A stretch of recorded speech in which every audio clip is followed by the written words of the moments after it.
Hey guys, Tim from Booth.Events here. Today we're going to have a look at two Windows mini PCs that you could buy to run our Print.Events Windows print server. So why would you want to do that? Let's say you've got a printer. All of these printers plug in on USB and you cannot plug the USB directly into your iPad. That doesn't work. And there are lots of ways you can print. We've got help articles to show you. And the one we're going to focus on here is having a little Windows PC running our Print.Events Windows server. So what does that do? That basically acts as a print server to connect to the iPad and receive the prints and then send them over USB to the printer so that your Booth.Events photo booth application can print.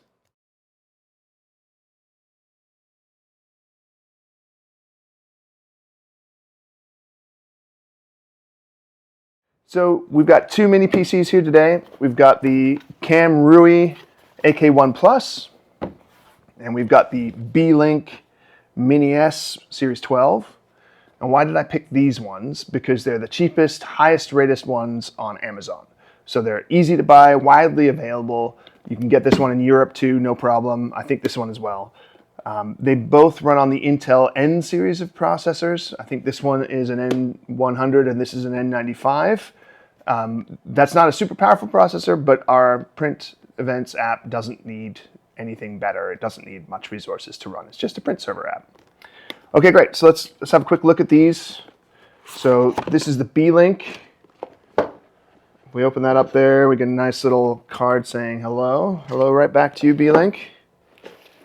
And we get the actual unit there with the DC adapter underneath it.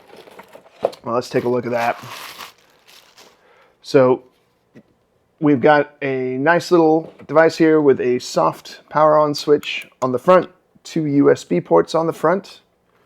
On the back, we've got the DC power in, two HDMI outs for displays, one Ethernet port, which we'll see in a moment is quite important, and two more USB on the back. So just recapping all of the ports there, we've got two USB on the front and two USB on the back, so that's four USB total, two HDMI out for two different displays, and Ethernet for the connection to the network. And this has Wi-Fi as well. Okay, and that's the size of the Beelink. Let's compare that then to the Kamrui. So the Kamrui is a little bit bigger. Let's pull that out of the box there. So the Kamrui is kind of a different design. You can see it's got like air venting on the top here, which is interesting. I don't expect these machines to get too hot with the type of processor they have, but we'll find out. So on the front, we have nothing. On the side, we have a soft power on switch. We have three USB on here, and it looks like from the color coding, two of them are full speed and one of them is not. That doesn't matter for printing. For printing, you can use any of these USB ports. And on the other face here, we have another USB port, two HDMI out, and under this little sticker here, we have another Ethernet port, the Ethernet port. So these two devices have exactly the same ports, and that's kind of what you would expect. The N-series processor from Intel is what defines what ports are available, and of course, these two devices are on the same series of processor, so we'd expect that. Both of these devices are about $200 on Amazon, so they're cheap and affordable. We actually found one of these was on sale a little bit, so that's good too. These are the highest rated ones as well. Okay, so you can see that sizes are quite different. If I hold them like that, maybe you can see a little better. So the Beelink is quite a bit smaller and quite a bit, I would say, thinner. That might matter to you if you're going to put this inside the enclosure of your photo booth. So if you're going to do a setup where you stick that inside the photo booth and kind of keep it all neat and tidy, then at this point it's looking like the Beelink would be the better choice. Although since we've never turned these on, I can't tell you whether it's any better than the Kamrui. Okay, that's it for the unboxing. Next we're going to have a look at how we connect all of these things together.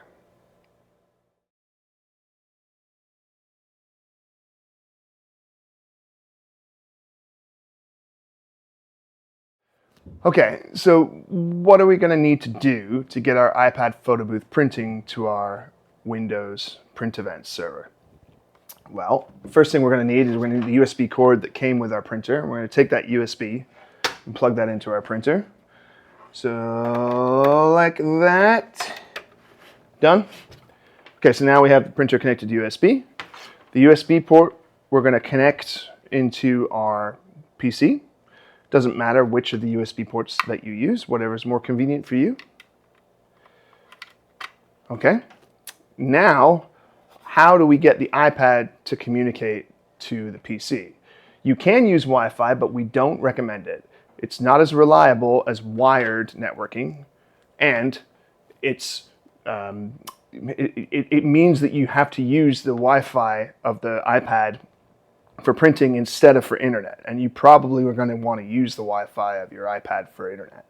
So let's stick with the best way of doing it. Let's go with the wired networking. So this is an Ethernet cord or a wired network cord. Kind of looks like a big phone plug if you're old enough like me to remember what phone plugs look like. And I'm going to go ahead and plug that into the PC, like so. And on the other end, I take my USB hub and I plug it into that. So this is the USB hub that plugs into my iPad. It's got USB-C on the end because I have a USB-C iPad. And what's important is that my hub has Ethernet. It has wired networking right in it. Now, the USB hub is the most important piece in your whole setup. It's the thing that will break the fastest, go wrong the most, and it connects to everything. It connects to your printer through the network. It connects to your camera if you've got a camera connected. So it's really important that you choose a good one. We found that the really affordable DocTech series from Amazon works super well. We've had them for years and years. We've never had one go bad. They're fast, they're reliable, and they're very cheap. So if you go onto our help portal, that's help.booth.events, and you search for the word recommended or hardware, you're going to find our recommended hardware page. And on there, you'll get a link to the exact one that we like. We don't make any money off this. We just think this is a great hub, and it's the one that we use. Okay, so let's go ahead and take the Ethernet, which is connected to my PC, and I'm going to plug that into my USB hub, and now I would plug that into my iPad. So let's have a quick review of all these connections from the iPad to the USB-C hub, from wired Ethernet cord to the Ethernet port on the Windows PC, and from the Windows PC over USB to the printer. That's everything. I'm just showing this on a table so that you can see it nice and easily, but of course, you probably want to get this all wired up nicely in your enclosure because you don't want all these janky cables and computers hanging out everywhere. Okay, in the next part of the video, we're going to look at what we need to do to set this all up, including the network settings, installing the software on the Windows PC, and finally, of course, connecting it to the app on the iPad app, being able to test print and send some prints to the printer.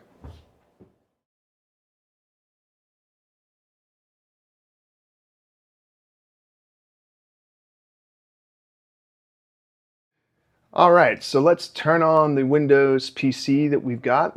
I'm using the Beelink at the moment. I've got power and a screen and a keyboard plugged in. You can kind of see it there. And let's get that going. So I'm going to press the little power switch. There's a blue LED on the front. I can show you like that. It shows you what the power state is. And we're just going to wait for that to come up on the monitor there. So this is the first time I've ever powered this on, and let's see what happens. Okay, we got like a nice little logo there. You can tell I'm not a professional YouTuber. I don't have the best setup for this, but that's okay. It's going to be enough to help you get your print server set up, that's for sure. Okay, so it looks like Windows is already installed on this device, so that's really nice. So for that $200 price tag, it comes with Windows installed. That's great because I don't want to spend time doing that. Just let that get fired up there.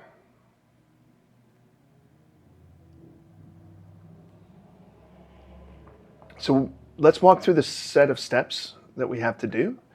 We need to turn off the firewall. We need to update Windows. We need to make sure it automatically logs in as whatever the user we create is. And we need to install Print.Events. That's pretty much it. So first we're going to just fly through this Windows onboarding here. It's showing me this because I've never turned on the PC before, but obviously if you've already got your PC going, you won't have this problem. All right. That's my keyboard. No, I don't have another keyboard. Let's go and connect to our Wi-Fi. It's the same combination as your luggage. All right, boom, done. Now we're on the Wi-Fi. So yes, this little mini PC has Wi-Fi. I'm going to use that to get it set up, but in practice, it's going to be connected to the rest of my iPad and my system with the Ethernet, with the wired networking. We're not going to use Wi-Fi in practice, just when we're getting set up. So first thing that's going to happen is Windows is going to go look for updates, and it's definitely going to find them. So let's let it do that first. All right, so I've answered a zillion questions from Microsoft. I've declined a zillion offers. It's still a terrible onboarding experience. But yeah, just try not to accept anything. Whenever there's a skip button, hit it. Don't install anything that asks you to install during the setup. And eventually you get to the point where it's finished asking you silly questions and it's ready to actually finish the install. So that's what's happening now. So we're waiting for Windows to start up.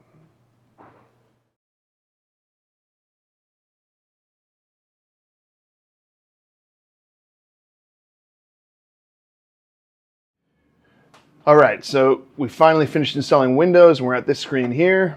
Looks like we've got some more crap we have to click continue or whatever on. We're just trying to get this stuff out of the way at this point. Okay, great. Finally, Windows has let us install it. That's awesome. So the first thing we're going to do is we're going to go and disable the firewall. Okay, so let's do that. So I'm going to click up on this thing here, and we're going to try typing. You know what? Let's go to settings. That's going to be easiest. Okay, we're in the settings, and let's go ahead and, you know what? First, what I'll do is I'll make the display a little larger. So let's go ahead and put the scale up to 150. There you go. Now it's going to be way easier for you guys to see it on the video.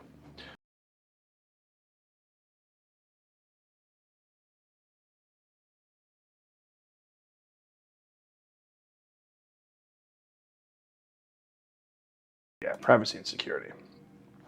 Here we go. Windows security. Open Windows security. There's like 15 different ways to do this, and I'm going to try and find the way to turn the firewall off. So I clicked on firewall network protection here, and I can see my firewall's on. That's no good. We don't want that because we're going to run this thing in the booth. We do not want the firewall on.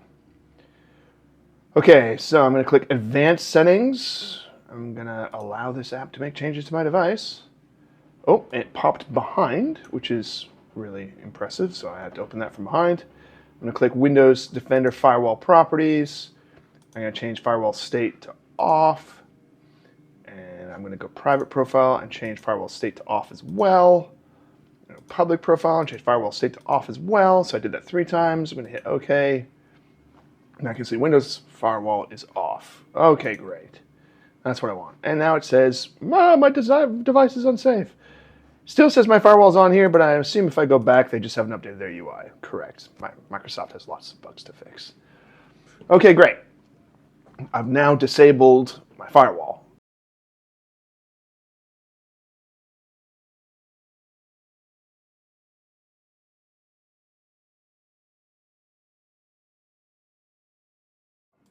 So the next thing that we have to do is we have to get our user to sign in automatically. So when the computer reboots, because it gets power, we want it to come straight in. We don't want it to come to a login screen where we have to enter our password or something like that.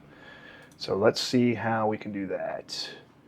So let's type in login into search here. Sign in options, that sounds good. Let's try that. All right. When should Windows require you to sign in again? Never. That's a good one.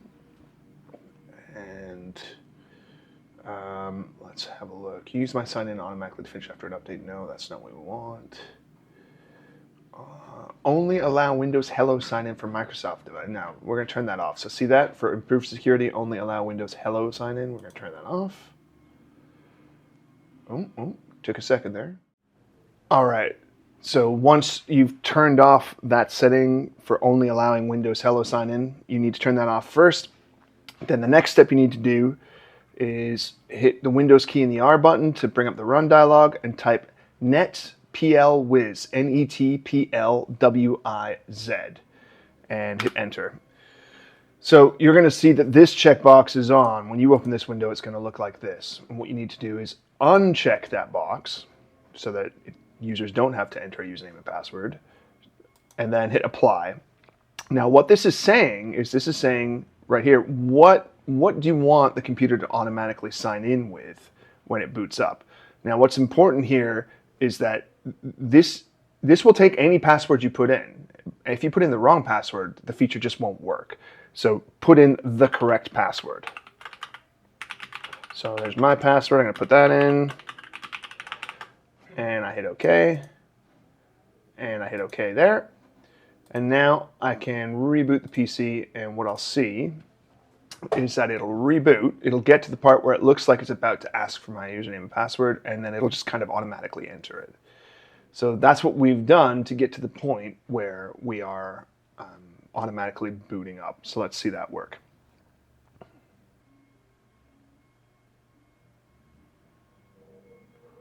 There we go. Boom. Perfect. So that's what you want to see. You want to see it come straight to that Windows screen or Windows background without asking the username and password.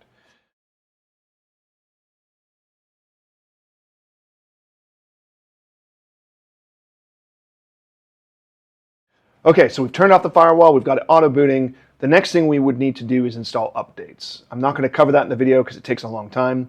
Basically, go here, go to settings, go to updates, and Windows Update there, and install all of the critical updates. One thing I am going to cover is turning off automatic updates, because if we have automatic updates installing, they can be forcefully installed in the middle of our event, and that's really bad. So, for example, the computer could spontaneously reboot itself when we're in the middle of doing something, and that's really not what we want. So if you look here, you only have the options to pause updates, which is frustrating. So let's go ahead and learn how to turn them off. Okay, so to permanently disable Windows updates, first make sure you've installed the updates that are already there, then hit the Windows key and R, and what you're going to do is you're going to type in gpedit.msc, gpedit.msc, and then you're going to go to the computer configuration, administrative templates, and then you're going to double click into Windows components, and then you're going to go to Windows Update, which is going to be near the bottom, and then in Manage End User Experience. Let's make that bigger so we can see. And now we're going to say configure automatic updates. Is that the right one? Yeah, that's the right one. And we're going to enable that. And what we're going to configure it to is notify for download and auto install. So basically, we're not going to have it download everything by itself. So notify for download and auto install. Okay, done. So if your Windows PC does have network or internet connectivity rather when it's in your booth, then this is necessary to stop it from automatically rebooting.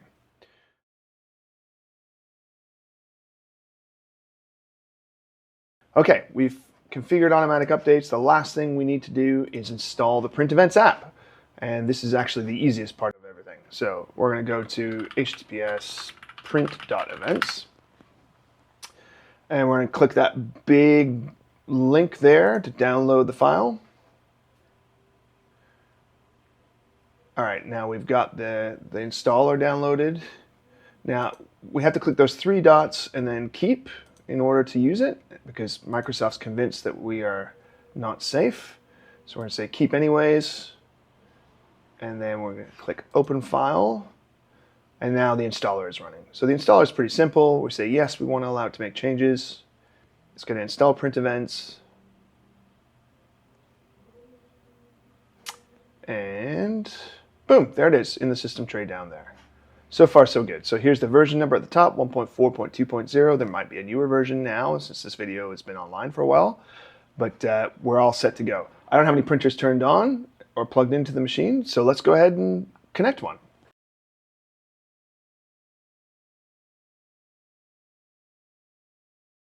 Now the first thing I'm going to have to do is I'm going to have to install the drivers for the printer because Windows doesn't ship with drivers for all of the printers.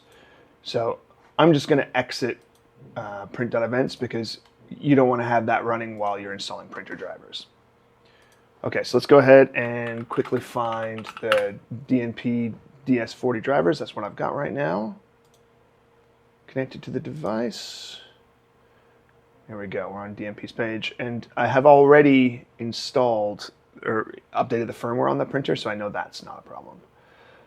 Okay, DS40 drivers for Windows 11 only. That's what we want. Boom. Let's open that file. Great. And let's open that folder. In fact, what we're going to do is we're just going to copy that whole folder out to my drive. I'm going to go to C drive. Sure, driver. And let's paste it in here. Okay, so I've copied out those files from the zip file. And now I'm going to have to go find that driver. There's a little driver install thing. I'm going to click that and see what happens. Windows Defender didn't like it. I'm going to click more info and then run anyway. Okay, great. Yes. I'm going to say yes. And now I've got the device driver installation wizard. Great. Up pops the dialog. I'm going to say install. Okay, good. So now I've got that driver installed. So let's go ahead and go have a look at printers and make sure that we've got the printers showing okay in our printers. There we go. DS40. Looking good. Okay, everything there looks great. So let's go ahead and start the Print.Events app again. Tell you what we'll do. We'll reboot because what we want is we want the Print.Events app to start automatically when we reboot. So let's reboot right now and see what happens.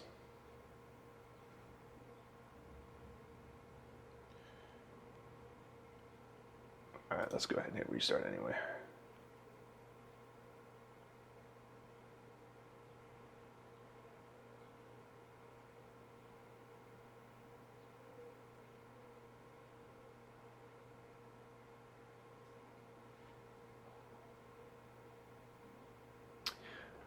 Okay, so what we want is we want Print.Events to start automatically so that when this machine gets powered on, it just boots up into Windows, Print.Events starts, and it's ready to serve.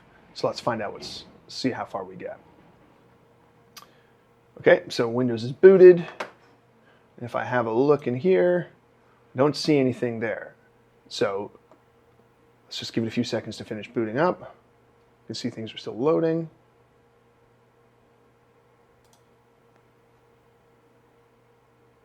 Okay, boom, there it is.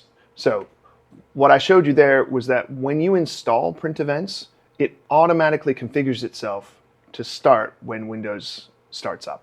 So, and that's what you want. So there's no extra step there. That's done for you. And you can see that it's discovered the DS40 automatically. So in this app, you don't have to manually add printers. Every time you restart the app, it's going to find any printers that you do or don't have, and it's going to give you a status display about what's happening.